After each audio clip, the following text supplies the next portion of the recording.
అనంతపురం జిల్లా కళ్యాణదుర్గం మండల విద్యాశాఖ అధికారి ఎంఈఓని బదిలీ చేయాలని కళ్యాణదుర్గం ఆర్డీఓ రాణి సుష్మితకి వినతి పత్రాన్ని అందజేశారు. జై భీమ్ సంరక్షణ సమితి వ్యవస్థాపకులు అధ్యక్షులు విలియమ్స్ ఈ సందర్భంగా ఆయన ఆర్డీఓకి ఇచ్చిన ఫిర్యాదులో మాట్లాడుతూ కళ్యాణదుర్గం ప్రైవేట్ పాఠశాలకు అధిక ఫీజులు, పాఠ్యపుస్తకాలు అధిక ధరలకు అమ్ముతున్న నోటీస్ బోర్డులు ఏర్పాటు చేయడం లేదని తల్లిదండ్రులు ఫిర్యాదు చేసినా కూడా ఎంఈఓ ఫోన్ ద్వారా చెబితే నేను చెయ్యను, నాకు పేపర్ ద్వారా కంప్లైంట్ ఇవ్వాలని సమాధానం చెప్పి ఫోన్ కట్ చేస్తుందన్నారు.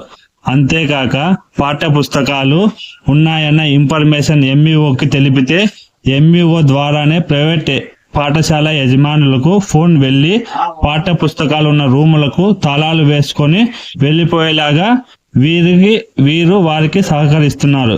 ఇలాంటి ఎంఈఓ ఉండటం కంటే బదిలీ చేస్తే కళ్యాణదుర్గం మండలంలో పేద విద్యార్థులు చదువుకోవడానికి అవకాశం ఉంటుందని తక్షణమే కళ్యాణదుర్గం ఎంఈఓని బదిలీ చేయాలని ఆయన ఆర్డీఓని కోరారు. ప్రైవేట్ పాఠశాలకు పూర్తి సహకరిస్తున్న ఎంఈఓని వెంటనే బదిలీ చేయాలని ఆయన వినతి పత్రం ద్వారా ఆర్డీఓకి కోరారు.